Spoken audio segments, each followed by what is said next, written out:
Yo, what is up, ladies and gentlemen? It's your pal Flix here, and today we're going through a lot. There's been a lot of new info these past couple of days, but today we're going over customization and the character creator because we've actually gotten a final, official, finished look at the character creator for Cyberpunk 2077. I'd stay tuned. This is some pretty interesting stuff. Now, did you know that the characters will actually react to how your character is dressed in the world? But we'll get back to that. Now, you'd expect me to tell you to like and subscribe. One issue. 9 out of 10 of the people watching right now, yeah, you watching right now, aren't subscribed. The amount of treason might make some people's hearts implode, but I'm a caring person, so subscribe and we can hit 20k and join the Flick Army. Of course, once again, Night City Wire is this Thursday, so don't forget about that. Alright, now on to character customization. We've already gone over like the character creator and customization a decent bit on the channel. Obviously, some people aren't too interested in the character creator because it's first person only game with because it's a first person only game with control always being with the player. At least that's what the press that got to play the game has said, and the developers to actually make the game.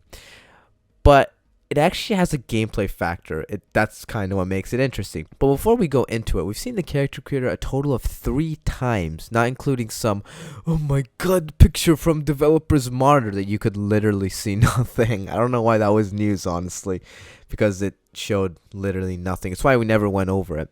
So the first time we saw the character creator was back in 2018. We need to word this easier for character creator. Let's just go for customization for the video, okay? Now, character creator will be called customization because I'm not going to keep saying character creator. So we saw it back in 2018.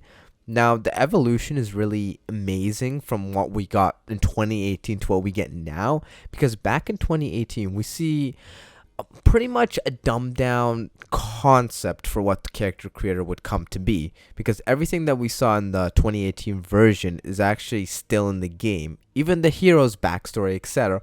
Alright, calm down. But Fleeks, those 3 questions are gone. Why you dumb? First, I'm not dumb. That honor stays and rests solely with the Maelstrom, dude. Don't disrespect him like that. But those backstories were actually tied into the 3 distinct life paths, being corporate, street kid, and nomad.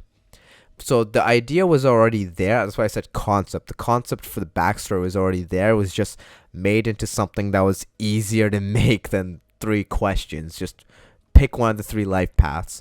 And those do actually have a direct gameplay effect to how you play your game. They're the single most important part of the character creator phase because from the leaked achievements, we have it confirmed that life paths can influence dialogue, which we already knew and speculated about based on what the devs have themselves said. Then again, you can't take 100 words as 100% truth until you see it. And in-game footage where instead of a skill check, you were able to choose a life path specific dialogue option. Now, obviously, we don't know if they are just used to bypass some skill checks or more, if they would actually open up their own branched routes, new routes that you can take based on your life path that you can't access with like any type of skill. Because the devs have said that you can change your allegiance down the line.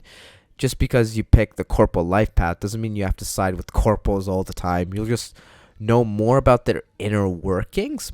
Now, obviously, from the 2018 version, we got the vague idea of how customization was going to work with sliders instead of face sculpting for one, and etc. Then we fast forward like 2 years. Actually, we didn't hear anything for 2 years. We fast forward to the Styles trailer where we saw completely different. Like, it was everything that we saw in 2018 was pretty much visually changed.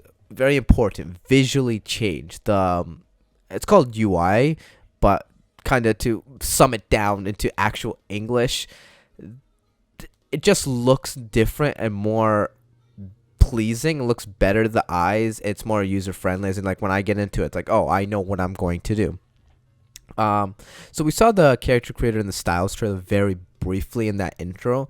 At this point, we knew about life paths. Obviously, those are set in stone. Heck, no, they're set in concrete, which we once again saw the slider system alongside tattoos and presets. First time we actually saw that presets were a thing. But once again, why wouldn't you have thought presets would be a thing? Like, some things are common, common thinking here. With the tattoos and presets, they've been actually further upgraded to what we're seeing now.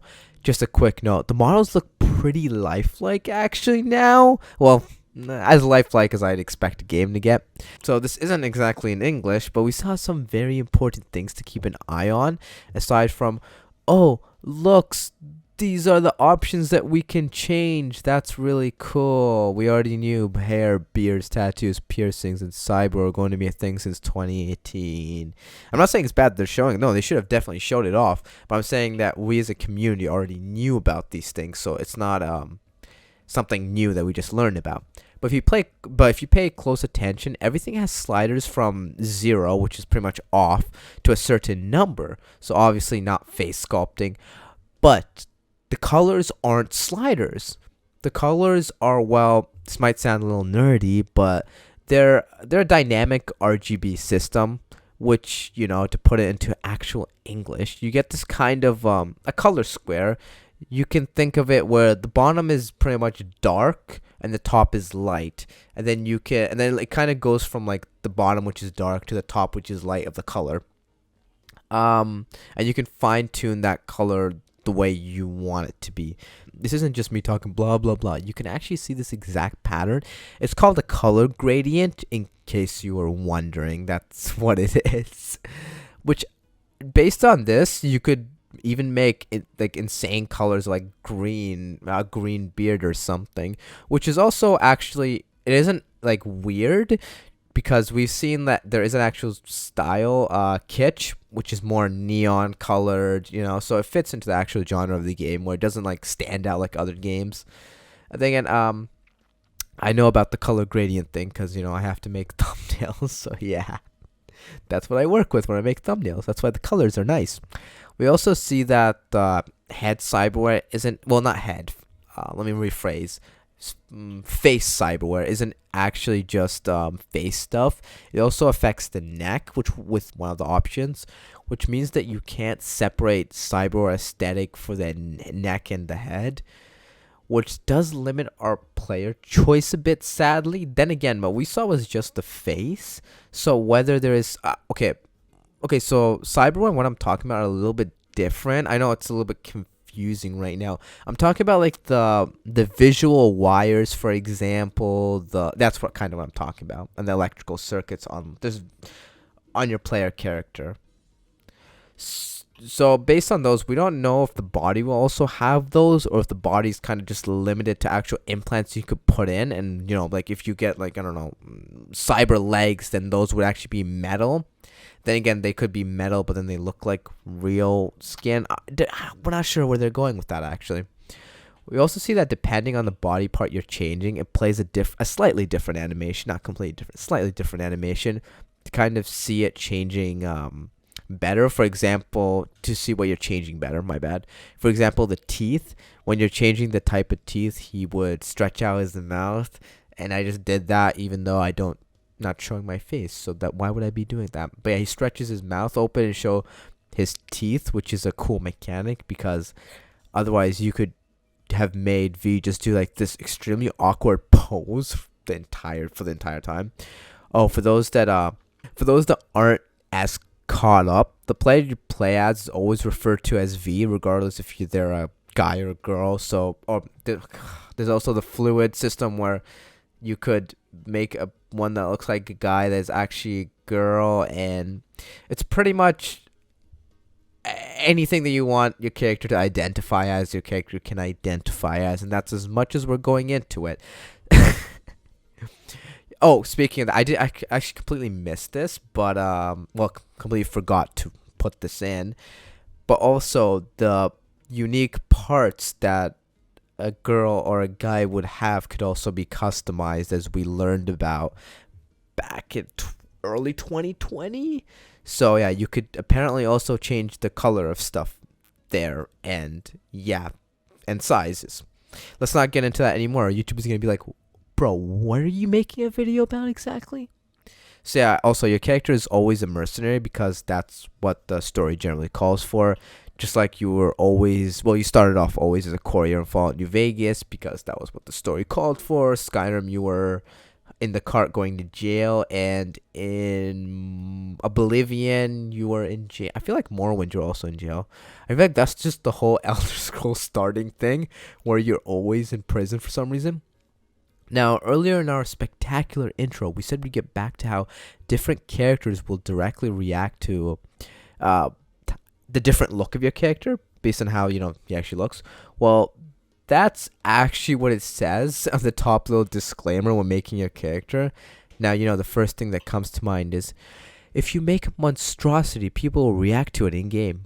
But I don't think that's how it's actually going to work, because the character creator could also be used as a tutorial of sorts, because it's make a character, you pick your life path, then you're thrown straight into the game, straight into your life path, then into the prologue.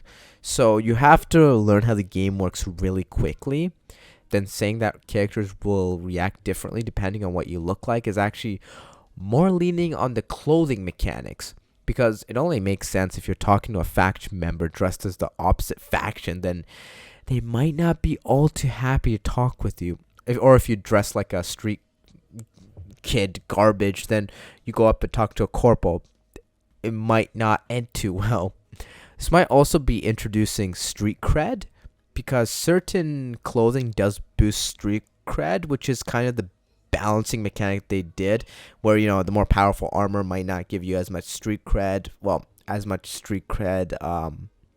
XP bonus, rather than some armor just looks like it should in the game world.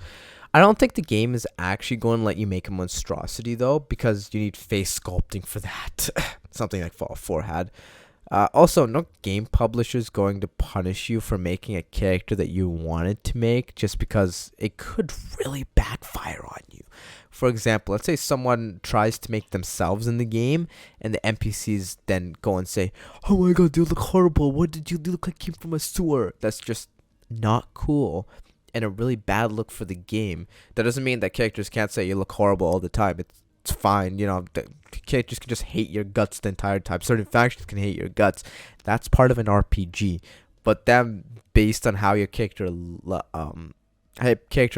like, how you made your character looks, then that's just not cool, and a really bad look for the game that is Cyberpunk 2077, because the game is going to have some type of backlash at launch, regardless if whatever happens, just because GTA did, and just looking at the genre of Cyberpunk, it's going to. But if you add even further on to that, it'll get really bad, because even the people that would defend the game would have to be like, okay, this is really bad, because the guy made the character he wanted that kind of looks like him, and then people are making fun of it. That's bad. But if they make fun of everybody, then it's completely fine. Just you can tell if just some basic common sense, because they're running a business, not just making a game. And what they've told us, we can obviously see that it relates more to your life path and choice and clothing, rather than what your character's face looks like. Besides that, we obviously know that V has to have that slot under his right ear, because that's where the immortality chip gets inserted.